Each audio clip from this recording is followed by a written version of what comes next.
கிறிஸ்துவுக்குள் பிரியமானவர்களே, அப்போஸ்தலர் 18ஆம் அதிகாரத்தின் தியான பகுதிக்காக உங்களை அன்புடன் அழைக்கிறேன். அத்தேனே பட்டணம் விக்கிரகங்களால் நிறைந்திருந்தது போல, கொரிந்து பட்டணம் தவறான வாழ்க்கை முறையை கொண்டதாக நிறைந்திருந்தது. அத்தேனே பட்டணத்திலிருந்து 80 கிலோமீட்டர் தூரத்தில் அமைந்திருக்கிறது இந்த கொரிந்து பட்டணம். கொரிந்துவிலே அப்ரோடிட் என்று சொல்லக்கூடிய ஒரு தேவதையை வணங்குகிறவர்களாக காணப்பட்டார்கள். இந்த தேவதை பெண் தேவதை, காதல், அழகு, இன்பம் மற்றும் செக்ஷுவல் டிசையர்ஸ், உடல் ரீதியான உறவுகளுக்கான பெருக்கத்தை உண்டாக்குகிறவர்கள் என்று சொல்லி அவளை வணங்குகிறவர்களாக காணப்படுகிறவர்களாய் அதிகம் பேர் இருந்தார்கள். இதற்கென்று ஆலயங்கள், அதாவது டெம்பிள்ஸ் கட்டப்பட்டிருந்தது. Prostitution associated with the temple of Aphrodite என்று நீங்கள் பார்க்கலாம். இது கிரேக்க மக்களோடு கூட ஒப்பிட்டு பார்க்கும்போது வீனஸ் என்று சொல்லக்கூடிய கடவுளுக்காக ஒப்பிட்டு பார்க்க முடியும்.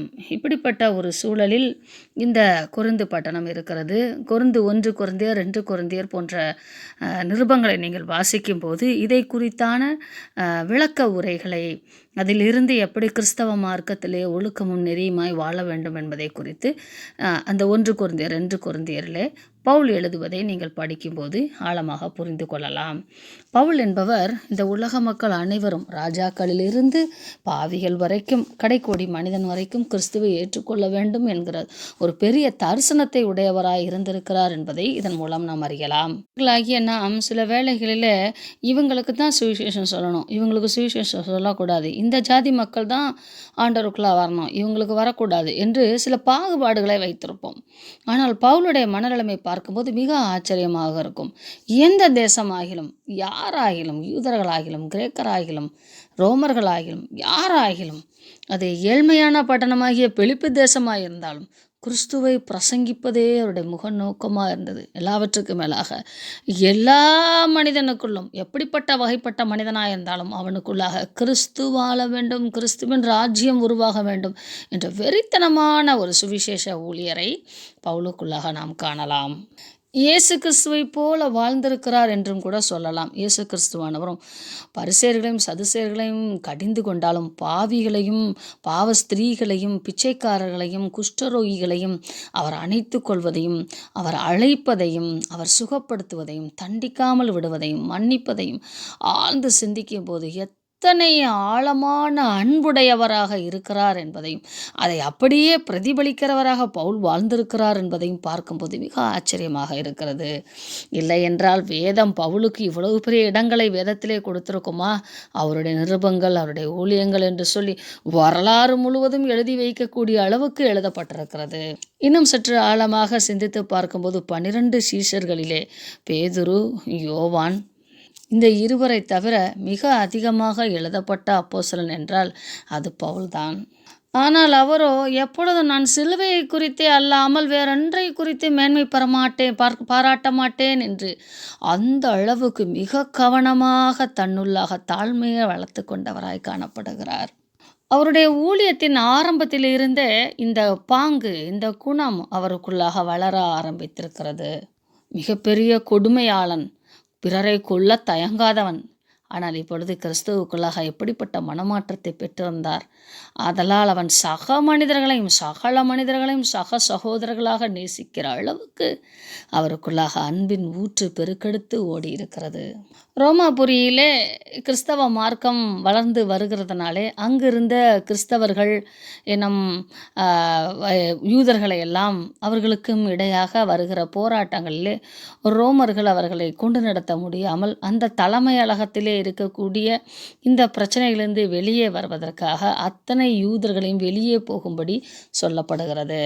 பொந்தியூஸ் என்று சொல்லப்பட்டிருக்கிற இந்த இடமாவது இப்பொழுது மாடர்ன் துர்க்கி, பித்தானியா என்ற அந்த தேசத்தை சேர்ந்த இந்த ஆக்கிலாவும் பிரிஸ்கில்லாவும், ஆக்கிலாவை யூதன் என்றும் பிரிஸ்கில்லாவை ஒன்றும் சொல்லாதிருக்கிறபடினாலே இவள் ரோம இனத்தை சேர்ந்தவளாக இருக்க வேண்டும் என்றும் அவர்கள் இருவரும் விரட்டப்பட்டு கொரிந்தியிலே வந்து தங்கி இருக்கிறார்கள். கொரிந்தியிலே இப்படிப்பட்ட பன்முகத்தன்மையாளர்கள் அநேகர் இருந்தபடினாலும், அங்கே தவறான வாழ்வியல் இருந்தபடினாலும், இப்படி தப்பித்து ஓடி வருபவர்களை கேள்வி கேட்பதற்கு அங்கே யாரும் இல்லை என்பதினாலே அவர்கள் தப்பித்து அங்கே ஓடி வந்து தங்கி இருக்கிறார்கள்.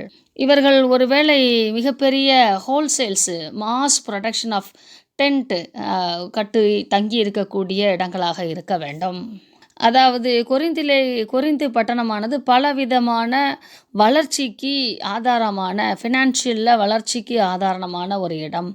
இன்னும் அங்கே கப்பல் துறைமுகங்கள் இருந்திருக்கிறது. அநேக மனிதர்கள் அங்கே வந்து தங்கி செல்வார்கள். விசேஷமாக அந்த அப்ரோடிட் என்ற கோயிலுக்கு வந்து செல்வது அவருடைய வழக்கமாக இருந்தது. மிகப்பெரிய ட்ரேடு சென்டராக இருந்தது. அங்கே திருவிழாக்கள் கொண்டாடப்பட்டது. அந்த திருவிழாக்களுக்கு தேவையான கூடாரங்கள் அமைத்து கொடுக்கக்கூடிய அந்த தொழில், அதாவது ரெடிமேடு கூடாரங்கள் செய்து விற்பார்கள். அந்த கூடாரங்களை செய்யக்கூடிய கம்பெனியை வைத்து நடத்துபவர்கள் தான் ஆக்விலா அண்ட் பிரிஸ்கில்லா. இப்பொழுது பவுல் தன்னுடைய ஒவ்வொரு பயணத்திலும் அவர் பயணம் செய்து கொண்டு வருவதனாலே அவருடைய ஊழிய தேவைகளை சந்திப்பதற்கு தீமோத்தேயும் சீலாசும் காணிக்கைகளை பெற்றுக்கொண்டு வந்து பவுல் பிரச்சாரம் செய்கிற ஒவ்வொரு இடங்களிலும் பவுலுக்கென்று காணிக்கைகள் வந்தாலும் இப்பொழுது உள்ள சூழலில் அவருக்கு பண பற்றாக்குறையின் காரணத்தினாலே அக்கிலா அண்ட் பிரிஸ்கில்லாவோடு சேர்ந்து அவரும் பணி செய்கிறார். அவர் தேவையுள்ள போதெல்லாம் பணி செய்வார். மற்ற நாட்களிலெல்லாம் அவருக்கு தேவையான காணிக்கைகள் வந்தது. எங்கோ ஒரு இடத்திலே படிப்பதினாலே நாம் இதை தவறாக புரிந்து அநேகர் தவறான கோணத்திலே சிந்திப்பது உண்டு. தேவைக்கு தகுந்தபடி அவர் செயலாற்றுவதை நீங்கள் காணலாம். விசேஷமாக பிலிப்பி பட்டணத்திலிருந்து அநேக தரம் காணிக்கைகள் அவருக்கு கிடைத்ததாக அவரே பிலிப்பு அதிகாரங்களிலே எழுதுகிறார். அதை நீங்கள் 4ஆம் அதிகாரம் 15, 16 வசனங்களிலே படித்து பார்க்கலாம். எப்பொழுதும் போல யூதர்களுடைய ஜெப ஆலயங்களிலே யார் மூலமாவது உள்ளே நுழைந்து அங்கே ஜெப ஆலயங்களிலே பேசுவதும் சம்பாசிப்பதும் இப்படிமாக பல புத்திகளை சொல்லி வந்தான். அதாவது இயேசு கிறிஸ்து தான் தெய்வம் என்று சொல்லாதபடிக்கு மேசியாவை குறித்தான கருத்துக்களை எல்லாம் அவன் பகிர்ந்து கொண்டு வருகிறார். அப்பொழுது மக்கதோனியாவில் இருந்த சீலாவும் தீமோத்தேயும் அங்கே உள்ள பணிகளை எல்லாம் நிறைவு செய்துவிட்டு கணக்கு வழக்குகள் எல்லாம் நிறைவு செய்துவிட்டு தீமோத்தேயும் சீலாவும் வரும்போது பவுல் மிகுந்த ஆவியிலே வைராக்கியம் கொண்டு இவர்களும் வந்து சேர்ந்ததுனாலே தைரியமாய் எப்படியாகிலும் நான் இதுவரை உங்களுக்கு பிரசங்கித்து வந்த மேசியா என்பவர் இந்த இயேசு கிறிஸ்துதான் என்று யூதர்களுக்கு திருஷ்டாந்தப்படுத்தினான். எப்பொழுதுமே பிரச்சனைகள் வரும்போது பவுலை காப்பாற்றி அனுப்பிச்சி விட்ருவாங்க.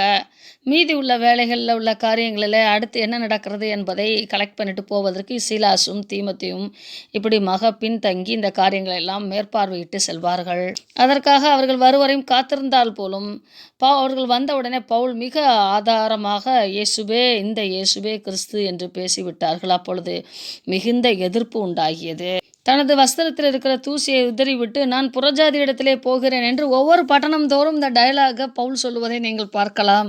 நான் யூதர்களாகிய உங்களை வெறுக்கவில்லை, உங்களுக்கு சுவிசேஷம் சொல்லுகிறேன், நீங்கள் ஏற்றுக்கொள்ளாவிட்டால் நான் புறஜாதிகளிடத்தில் போகிறேன் என்று சொல்லி அந்தந்த பட்டணத்தில் யூதர்களுக்கும் சுவிசேஷத்தை சொல்லிவிட்டு அவர்களுடைய நிராகரிப்பை தனக்கு சாதகமாக பயன்படுத்தி கொண்டு மற்ற புறஜாதிகளுக்கும் சுவிசேஷத்தை சொல்லுகிறவராக மிக அறிவாளியாக செயல்பட்டார் பவுல். கிறிஸ்துவுக்கு பாத்திரவான்கள் யார் இருக்கிறார்கள் என்று கண்டுபிடிப்பது இவருடைய அடுத்த டெக்னிக்.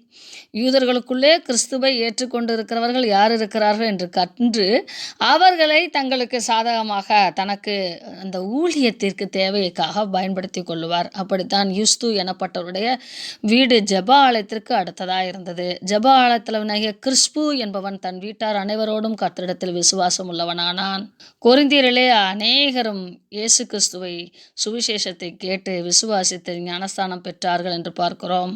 வேதத்திலே குடும்பமாக கர்த்தரை ஏற்றுக்கொண்டவர்களை 4 குடும்பங்களை வேதம் எழுதுகிறதை நீங்கள் பார்க்கலாம். 1 கொர்னலியுஸ், 2 லிடியாவின் குடும்பம், 3 பிலிப்பியரில் இருந்த அந்த ஜெயிலரின் குடும்பம், இங்கே 4வது இந்த ஜெப ஆலயத்தலைவனாகிய குருந்தியிலே இருக்கிற கிறிஸ்பு என்பவனுடைய குடும்பம். இப்படி தனிப்பட்ட மனிதனையாகவும் அதிகாரிகளையும் இன்னும் பாவத்திலே மாண்டு கொண்டிருக்கிற மக்களையும் இன்னும் குடும்பமாக எங்கெல்லாம் வாய்ப்பு வாய்ப்பு கிடைக்கிறதோ அங்கெல்லாம் சுவிசேஷத்திற்கு மக்களை அடிமைகளாக்குவது பவுலுடைய மிகப்பெரிய வேலையாக இருந்தது. பட்டணங்கள் தோறும் உபத்திரவத்தை கண்டு மனம் துவண்டு போயிருந்தார் போலும். கொரிந்து பட்டணத்திலே பொல்லாத மனிதர்கள் இருக்கிறார்களே என்று சொல்லி பயந்து வேதனையிலே அவர் நடுங்கி கொண்டிருக்க வேண்டும். அப்பொழுது அவர் இங்கிருந்து கடந்து விடலாமா என்ற வேதனையிலோடு இருக்கும்போது தேவன் அவரோட கூட பேசுகிறார்.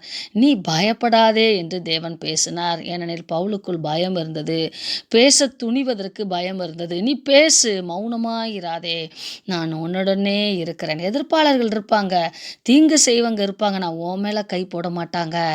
இந்த பட்டணத்தில் எனக்கு அநேகர் உண்டு என்று சொல்லி தேவன் பேசினார். ஆதலால் அவர் 1 வருஷமும் 6 மாதமும் அங்கே தங்கி இருந்து வேத வசனத்தை அவர்களுக்கு உபதேசித்து கொண்டிருந்தார்.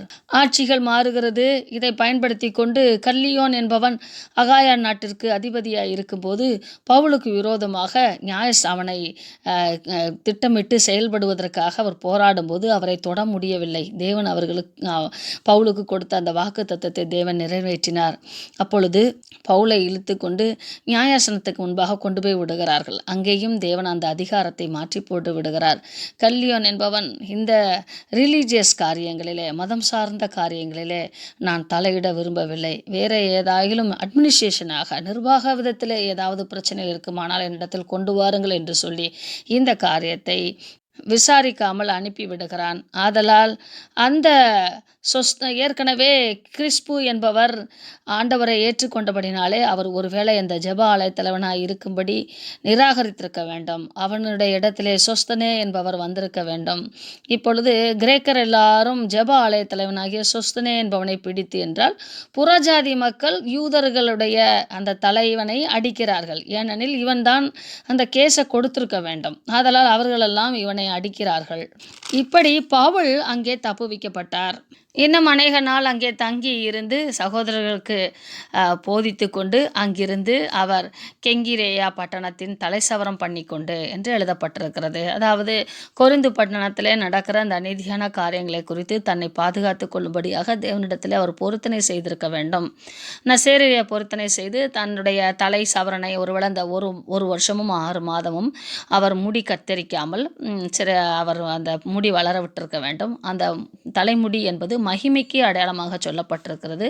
அந்த தலைமுடியை தேவன் என்னை பாதுகாத்தார் என்று சொல்லி தனது மகிமையை தேவனுக்கு செலுத்தும்படியாக தலைச்சவரணம் பண்ணி கொண்டார் என்று பார்க்கிறோம். யூதர்களுக்குள்ளாக இது ஒரு வழக்கமாக இருந்தது. தன்னை அப்படியே அர்ப்பணிக்கிறதற்காக தன் தலைச்சவரணம் பண்ணி கொண்டு அந்த முடியை பத்திரமாக ஒரு துணியிலே முடிந்து அதை கொண்டு தகன பலியாக எரிக்கப்படுகிற இடத்திலே கொண்டு எரிப்பார்கள். இது தன் சுயத்தை, நன்றி கடனை, மகிமையை தேவனுக்கு செலுத்துவதற்கு அடையாளமாக விசுவாசித்தார்கள் என்று சொல்லி ஜோசபெட்ஸ் என்று சொல்லக்கூடிய வேத ஆராய்ச்சியாளர் எழுதுகிறார். ஹிஸ்டோரியன் என்று அவருக்கு பெயர். அவர் எழுதிய அநேக பிற்கால கருத்துக்கள் தான் வேத ஆராய்ச்சிக்கு இன்றும் பயனுள்ளவைகளாக இருக்கிறது. சீரியா தேசத்திற்கு அவருக்கு போக வேண்டும். சீரியாவிலே தான் ஆன்டியோக் இருக்கிறது. ஆனால் அவர் எபேசு பட்டணம் வழியாக வந்து அங்குள்ள ஜெப ஆலயத்தில் பிரவேசித்து ஒரு சில நாட்கள் தங்கியிருந்து அவர்களுடைய சம்பாசித்து கொண்டு அதன் பின்பு அப்படியாக எருசலேம் வந்து எருசலேமில் இருக்கிற தனது சக ஊழியர்களோடு கூட பகிர்ந்து சந்தோஷத்தை பகிர்ந்து கொண்டு அங்கிருந்து கப்பல் ஏறி செசரியா பட்டணத்துக்கு வந்து செசரியா பட்டணத்தில் இருந்து சீரியா பக்கத்தில் இருக்கக்கூடிய ஆந்தியோவுக்கு வந்து செல்கிறார். வந்த சில நாட்களிலேயே அங்கே சில காலம் சஞ்சரித்த பின்பு கிரமமாக பிளான் பண்ணி கலாத்தியா நாட்டிலேயும் பிரிக்கியா நாட்டிலேயும் சுற்றி திரிந்து சீசருலோரையும் திடப்படுத்துகிறார். இது 3வது மிஷனரி பயணமாக கணக்கிடப்படுகிறது. இப்படி இவர் கொரிந்து பட்டணத்தை விட்டு வந்து வரும் பொழுது எபேசு வரைக்கும் ஆக்கிலாவும் பிரிஸ்கிலாவும் அக்கம்பெனி பண்ணி அவரோடு கூட வந்து அவர்கள் எபேசுவிலே தங்கி விடுகிறார்கள்.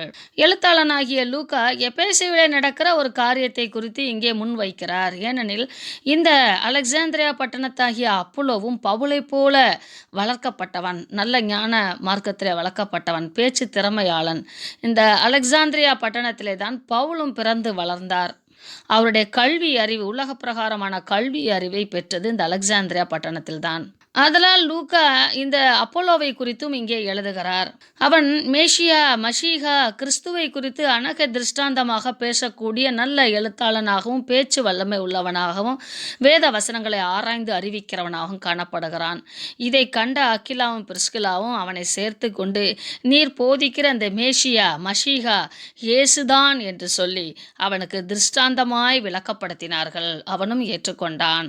அவன் இந்த செய்திகளை அகாயா நாட்டுக்கு நான் கொண்டு செல்ல வேண்டும் என்று சொல்லி கேள்விப்பட்ட போது கேட்டுக்கொண்ட போது இவர்கள் மனமும் வந்து இவனுக்கென்று ஒரு ரெக்கமெண்டேஷன் லெட்டரை எழுதி அகாயா நாட்டில் இருக்கக்கூடிய சகோதரர்களுக்கு எழுதுகிறார்கள். இப்படி ஒருவர் வருகிறார், நீங்கள் அவரை ஏற்றுக்கொள்ளுங்கள், அவர் உங்களுக்கு சகலத்தையும் போதிப்பார் என்று சொல்லி அங்கு இருக்கிற சில கிறிஸ்துவை இயேசு என்று ஏற்றுக்கொள்கிறவர்கள் மத்தியிலே எழுதி அனுப்புகிறார்கள். அப்பொழுது அப்போலோவும் அங்கே வந்து பலமாய் தர்க்கம் பண்ணி அங்கிருக்கிற யூதர்களோட இயேசுவே கிறிஸ்து என்று வேதவாக்கியங்களை கொண்டு திருஷ்டாந்தப்படுத்தினபடியால் கிருபையினாலே விசுவாசிகளானவர்களுக்கு மிகவும் உதவியாயிருந்தான். அங்கே ஆல்ரெடி வாழ்ந்து கொண்டிருக்கிற கிறிஸ்தவர்களுக்கு இவனுடைய போதனை மிகவும் உதவியாயிருந்தது. இப்படி அநேக யூதர்களை அப்போலோவும் ஒரு காரணமாயிருந்து வழி திருப்பி தேவ சமூகத்திலே கொண்டு வந்தான். பிற்காலங்களிலே நாங்கள் அப்போலோவை சார்ந்தவர்கள் என்று சொல்லி ஒரு குழுவாக, ஒரு குரூப்பாக மாறும் அளவுக்கு அப்போலோ மிகப்பெரிய பிரசங்கியாக இருந்திருக்கிறார். பவுலுக்கு இணையான ஒரு பிரசங்கியாக இருந்திருக்கிறார். ஆதலால் லூக்கா இங்கே இதை பதிவு செய்கிறார். அப்போலோவை பின்பற்றுக ஒரு குரூப்பாளர்கள் உருவாகி இருந்தார்கள் என்பதை குறித்து நீங்கள் 1 கொரிந்தியர் 1:12 வாசிக்கலாம். இப்படி தேவன் தமது ஞான வரங்களை அநேகருக்கு வெளிப்படுத்தி அநேகரை நீதிக்கு உட்படுத்தும்படியாக அவர்களை பயன்படுத்தினார். உங்களையும் என்னையும் தேவன் அப்படித்தான் பயன்படுத்த விரும்புகிறார். தேவனுக்கு உகந்த பாத்திரங்களாய் வாழ்வதற்கு நாம் நம்மை அர்ப்பணிப்போமாக. ஆமென்.